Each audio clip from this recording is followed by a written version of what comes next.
Hi everyone, how's it going? I'm Eden Maybon of LightCycleAstrology.com. Welcome back to the channel. Today we're doing Mantic Monday episode number 16, taking a look at the astrology for the week ahead between December the 11th and the 17th.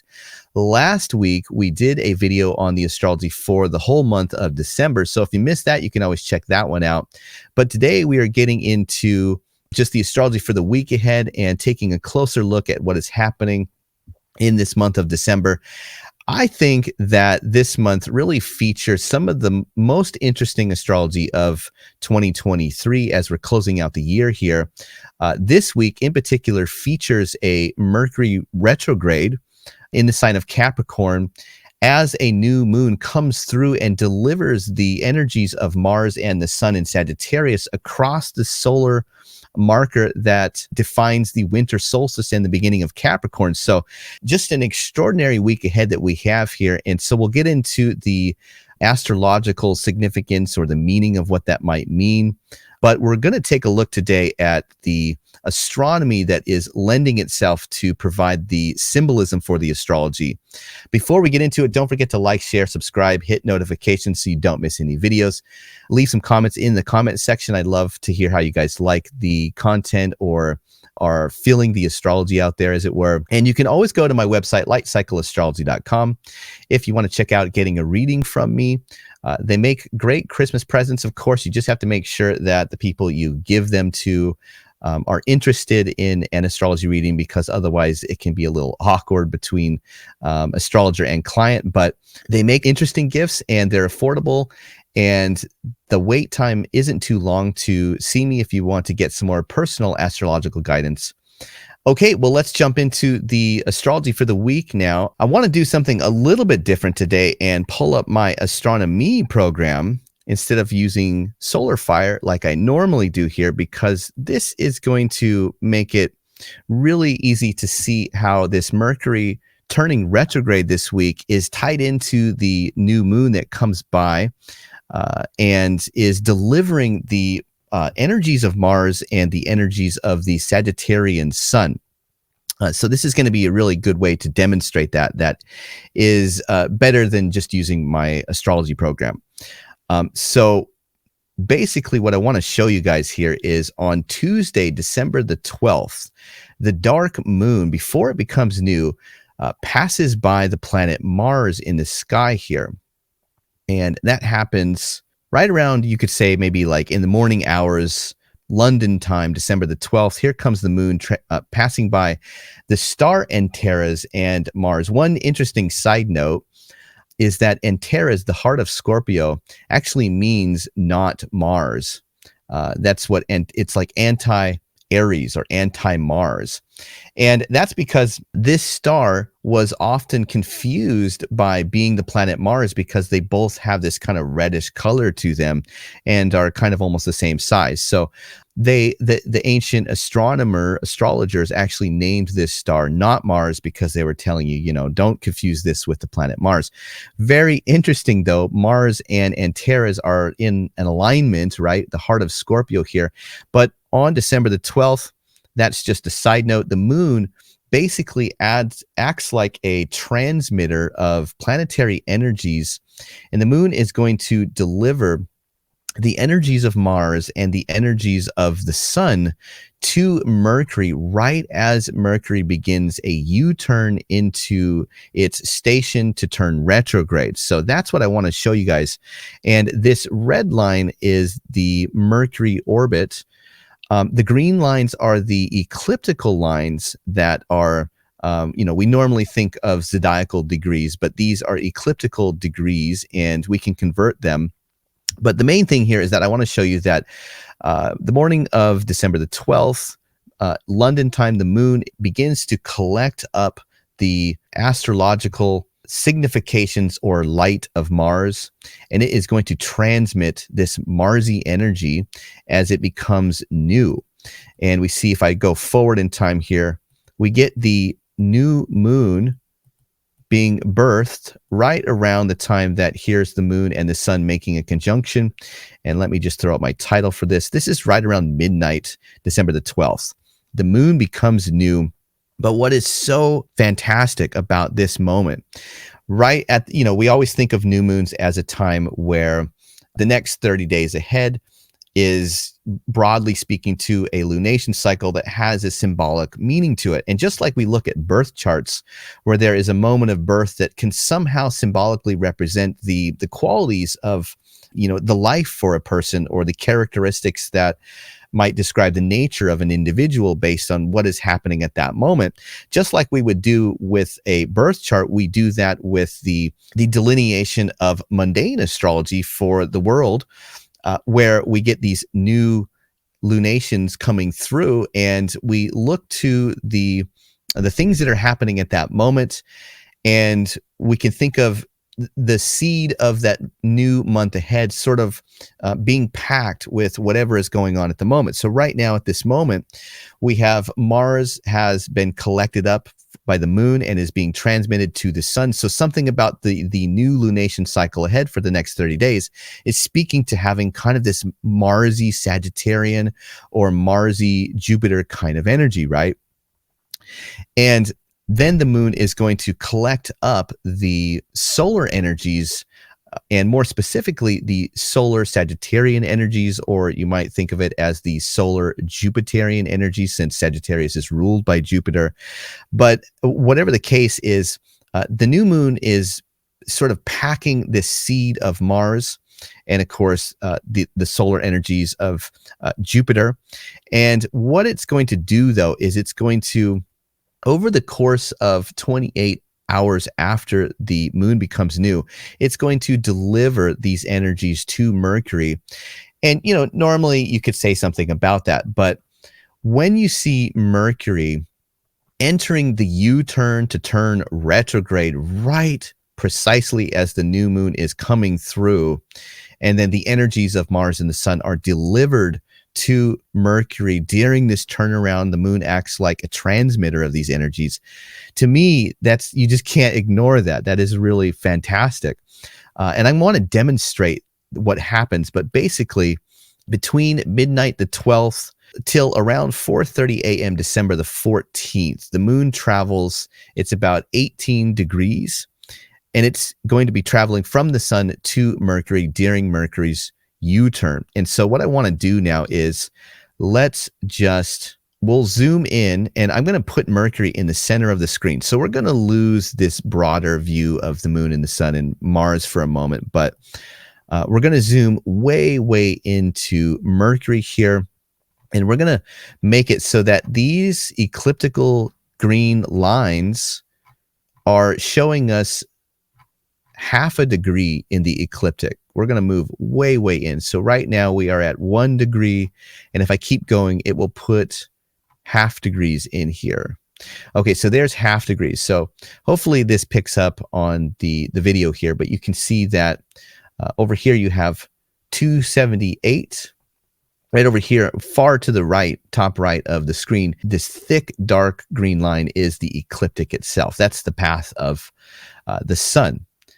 And most of the planets, but some planets right above or below that ecliptic. But that's roughly the path that the planets and the sun take through the sky is the ecliptic. But anyway, we can see that where is Mercury? Mercury is at this moment that the moon becomes new. Mercury is really, really close to 278.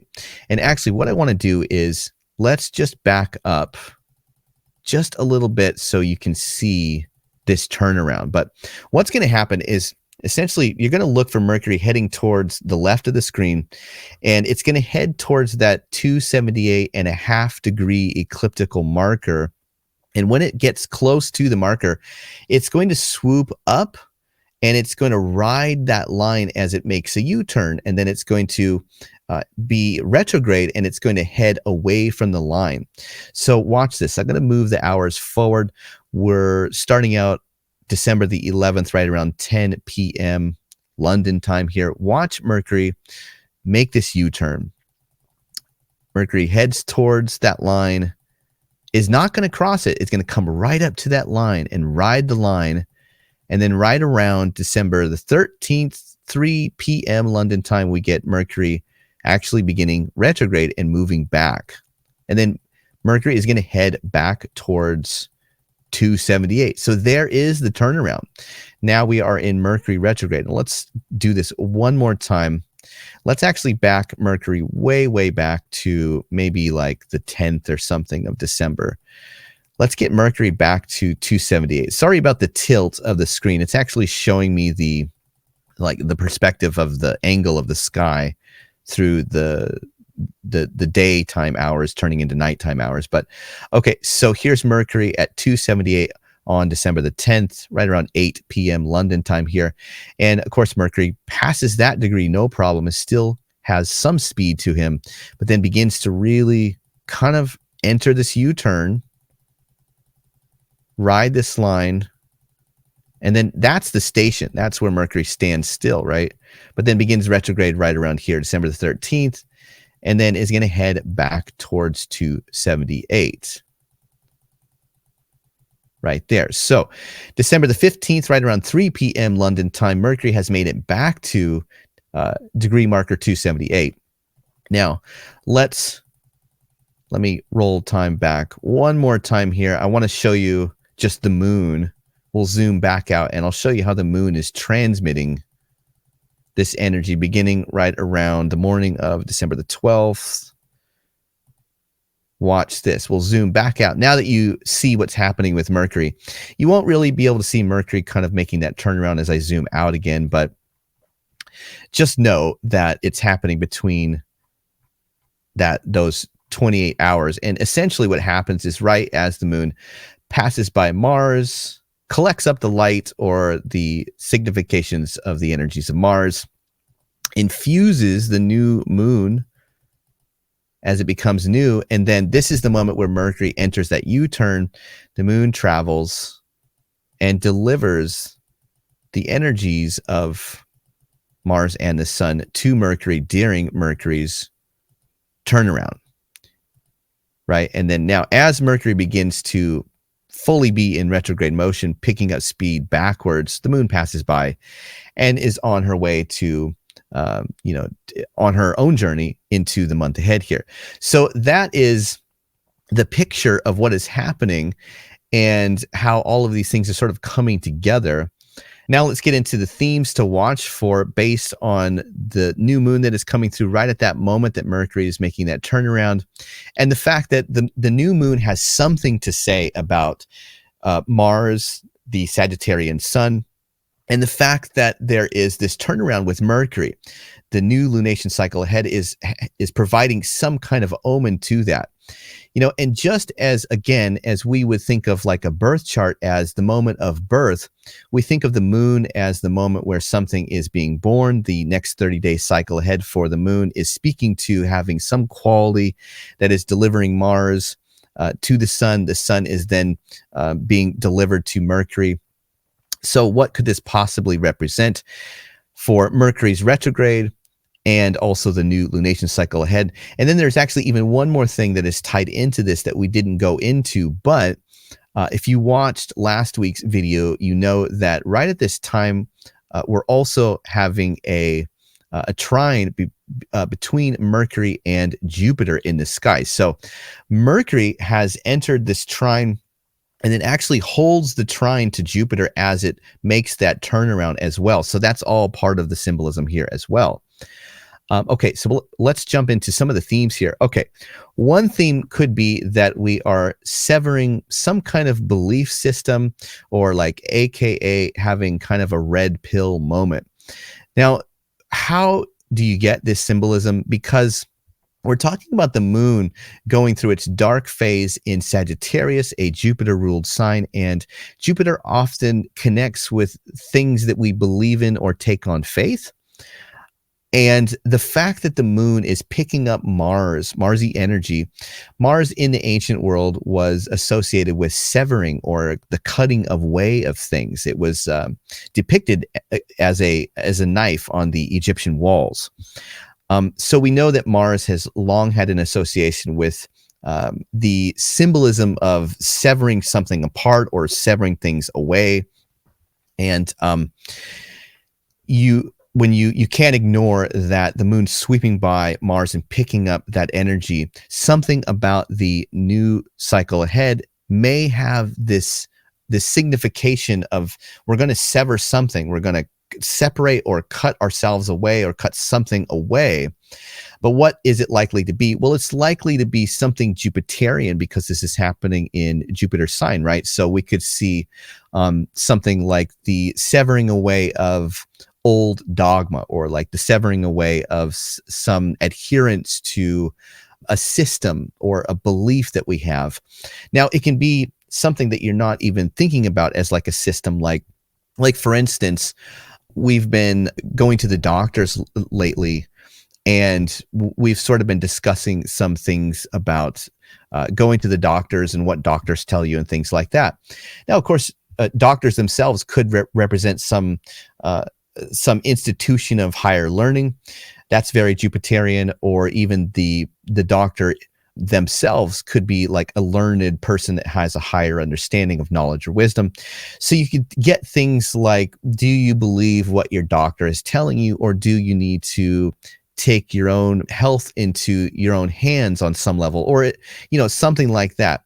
Are you severing the beliefs or the trust or the faith or the adherence to a religion, a dogma, some institutional system, kind of a broader cohesive collective, or it could be like a body of knowledge. So for instance, one thing that you might see is that some people might experience this new moon as a process that begins where they change adherence to maybe like a religion. This could be a moment where somebody coming up against the contradictions of a religion or something like that, and they think to themselves, this doesn't jive with me.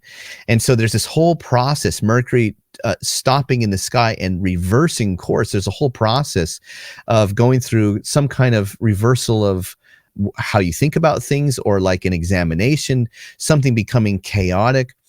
Another thing that's really interesting is Mercury is turning retrograde in Capricorn, right? A sign that is said to be an earth sign. So you almost get the sense that Mercury, being a god of like the rational mind or ideas or communication or something like that, you almost get the idea that it's like somehow your thoughts or your ideas or your rational understanding of something is shifting below your feet, like the ground that you normally stand on, the ideas that normally hold weight and are solid beneath your feet, maybe entering a process where somehow they're beginning to shift. It almost is like an earthquake, right? And things oftentimes with Mercury retrograde, there can be powerful Mercury retrogrades that speak to changes in fortune or fate, things falling apart, things becoming unsure, going through a process of just almost like chaos and not really understanding what is happening. And that's all part of Mercury sort of becoming destabilized as he makes that turnaround, right? Because it's not this forward motion that we can count on. There's something a little bit erratic about a Mercury stopping in the sky, deviating from the normal direction and speed that he's going at. That deviation represents kind of like that things are becoming out of the ordinary, a little bit chaotic, right? And so what is this all about? It could be kind of like what I would describe as like a red pill moment, where, it obviously taken from the line in the Matrix movie, where, you think of that process of Neo going through the, he takes the red pill and then he's being unplugged and he has to face the reality of something that is just like really out there, right? This could have a little bit of that kind of a theme to it, where you're being unplugged or you're discovering something. You're going through a process of discovery, and it might have to do with what you thought you knew, or who you trusted, or what you trusted, or an institution or a religion, or anything that you're kind of an adherence to. One other reason why we could get this kind of theme is, of course, because Mercury is in a trine to Jupiter as Mercury stations and enters retrograde. So that aspect is also speaking to the fact that, I mean, this is what makes it so incredible. We have the Sun and Mars in a Jupiter ruled sign, but Sagittarius does not see where Jupiter is in the zodiac, right? Jupiter is in Taurus, and Sagittarius and Taurus, they are not in any kind of alignment that they can see each other. So the Sun and Mars are cut off from Jupiter, right? And you don't really get that connection between the host and the guest planets that are in Sagittarius, Jupiter's sign. But as this Mars Sun energy is delivered to Mercury after the new moon, Mercury is in a degree-based reception to Jupiter, the host of Mars and the Sun. So there is this roundabout connection to Jupiter. It's very Jupiterian. And so we know that it has something to do with things that we might trust to be truthful, or like a truth that we hold to be evident, or something like that. And the destabilization of Mercury essentially could represent, kind of a pause and, a moment where we go, I don't know about that. Maybe I have to examine that, rethink about that. Maybe it's something shifting about my beliefs or something along those lines. So that is one theme that you could see with this new lunation cycle ahead, is having all of those kinds of things maybe baked into it at some point, beginning to materialize or manifest in the internal realms or even in the realms around you. A second theme that I chose is a course correction and salvation ahead. Now we get this because we have two planets that are just before the winter solstice, and we have Mercury stationing retrograde just beyond the winter solstice. And then of course we have the new moon passing over that degree. Now this is just right before the sun itself enters the sign of Capricorn, crossing over that same winter solstice degree. But what does the winter solstice degree represent astrologically? What does that symbolize? It is connected to the redemption or salvation of light. And if we think about the Christian mythology, and I say mythology because I don't want people to think that I'm speaking religiously here. I'm speaking about the solar symbolism, or the iconography of the esoteric symbolism of this particular degree in the zodiac, which represents the place where the sun has reached its lowest configuration to the earth. It's the darkest night of the year. But from this low point that the sun reaches, from this moment forward, the sun also begins to rise higher in the sky day by day, and we get longer and longer days. So the symbolism is simply that light has been reborn and is going to increase and grow from this point forward. So we celebrate that light is not heading infinitely towards darkness and we lose that light. And that is what these degrees before the winter solstice and after the winter solstice, they are very special degrees in the zodiac, because they pack in this symbolism of the redemption of light. Now, light can represent a good many things. Light can represent the future. Light can represent something growing in abundance or being beneficial, good things that are coming. Light can represent that we save something, that something maybe is going through a period where it's being broken down or it's coming apart. And there's some sense in which when something is saved, it's like we rescue it, or it might be us that is being rescued, or something in our lives that is like we are going to rescue it and save it, keep it, hold it. And interestingly enough, you get the sun crossing this marker into Saturn sign of Capricorn here. And, that Saturnine quality of conserving something or holding something or keeping traditions, that very Saturnine quality. So you get the fact that the sun is rising. There is salvation on the horizon. There may be a theme that we're looking ahead and we're figuring out what needs to be saved, or what is coming in the future that holds salvation for us personally.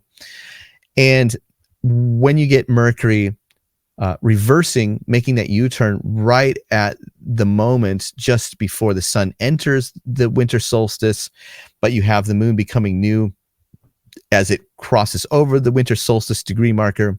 and transmits the energy of Mars and the sun to Mercury.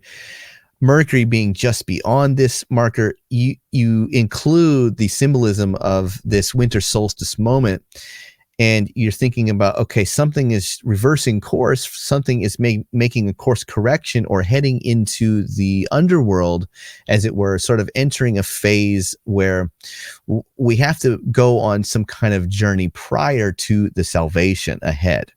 Something like that. Like there is almost like a quest like you would see like in the Lord of the Rings, where, you know, if once we get rid of the ring, right, it's as if from that point forward, we can make the world better. We can save something about the world. But first we have to enter this subterranean, you know, dark underworldly place that is the Mercury retrograde heading back towards the sun in this very Saturn heavy sign.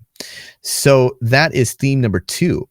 Now, theme number 3 is going to be enforcing dogma, folly, and examination. This is just a little bit of a different twist on the same thing. But, you know, when you think again about Mars being delivered to Mercury, Mars in a Sagittarius sign that is ruled by Jupiter, Jupiter often connects with the dogma or the religiosity or the belief structures or the morality that one holds. So Mars in Sagittarius is almost like a moral policeman.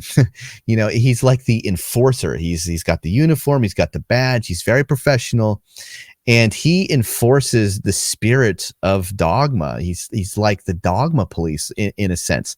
So in more of the shadow side, you could see kind of like a version of yourself sort of becoming more dogmatic, sort of wearing the policeman hat of what is more morally righteous or correct or something like that. One interesting thing about the sun is that the sun really walks this fine line between the knowledge of being like spontaneous and wild in Sagittarius, right? The sun knows that there's a need for spontaneity. The sun knows that there's a need to be uninhibited. It's like you don't want to be too confined and too wound up tight. You need that spontaneous freedom to just run sometimes and be wild. The sun has or holds the wisdom of that in Sagittarius. So when you can sort of paint this picture, okay, you've got this moral enforcer, like this moral policeman, but then you have this need to sort of be uninhibited or spontaneous somehow. And you get the sense that that could go wrong, where you could end up becoming foolhardy or doing something that leads to folly. That's one thing that happens with the sun in Sagittarius sometimes, is that it's a fine line between being uninhibited and doing something foolish, right? You need it on one sense. You need to have that in your life somewhere. You need the freedom and the feeling that you can express yourself in this carefree, open way. But you can also make a fool of yourself if you take that too far. So this could really have kind of like the I can be whoever I want, and I'm going to be as big as I want to be kind of thing. But if you go too far, it can sort of be foolhardy or folly. And what I think is that as that energy transmits to Mercury stationing, turning retrograde, it's possible that one theme you could see is going that route, taking it too far, and then kind of having to examine later on or during the next month ahead. Oh wow, you know, I went a little too much on that. I went a little too hard on that. I maybe pushed people away with my my moralizing or something along those lines, or I defended who I am and my own freedom to the point where, you know, I have to see, do I really need to, you know, challenge or defend or fiercely guard or be so defensive about that. There may be kind of that theme in here where you could take it a little bit too far, you know, and it's easy to do with planets in Sagittarius because Sagittarius is so wonderfully open and trusting. So that's what it's all about, right? It's all about not being too constricted, But I think that that's really interesting. And that is my theme number 3. Now, theme number 4 is going to be on the road to adherence towards the light. One thing that I'm not totally sure if this is a good theme or not to watch for, but again, having those qualities of Mars and the Sun being in Jupiter's sign, carrying that energy towards Mercury, as Mercury makes a reversal in Capricorn, itself, a very spiritual sign. It makes me wonder if there might not be some processes of people going through the adherence of becoming like an adherent to a new faith system or a new religion or something like that. So for instance, I get the image almost in my mind of like a friend taking you to church, and it's never really been your thing to go to church, and you've never really had any interest or whatever about that, but you experience something, and once you're there, something becomes open, and there's this whole almost reversal of what you thought about something, and it's like, wow, it's almost like a coming to Jesus moment. You all of a sudden you feel the Spirit. So I wonder if part of this process with the new moon coming through at this time doesn't lead or speak to down the road that there's almost like a process where some might move and become like devotees or adherents to something new that they're going to believe in, or and again, it could be like literal, like somebody could go to church and could just feel the Holy Spirit and just be really feeling that at that moment, and then that changes life in a new direction. Or it doesn't have to be anything specifically religious, but it would be something that has something to do with some spiritual higher truth or quality or wisdom or notion. It could be somebody that gets disenfranchised with like the political system or the candidates that are running, and they switch parties or something like that. Or, there's many examples of this, but the basic idea is that what could potentially lead to a reversal of how you thought about something in the past that also has a connection with maybe becoming an adherent to something higher, spiritual, more open, more devoted, more in the realm of what you believe in, that Jupiter spiritual quality comes in somehow. Okay, well, that's what I have for today. Thanks so much, everybody, for watching. I hope you guys have a great week and happy holidays. I'll be back next Monday for another video. Until then, I hope you guys have a great one. Bye for now.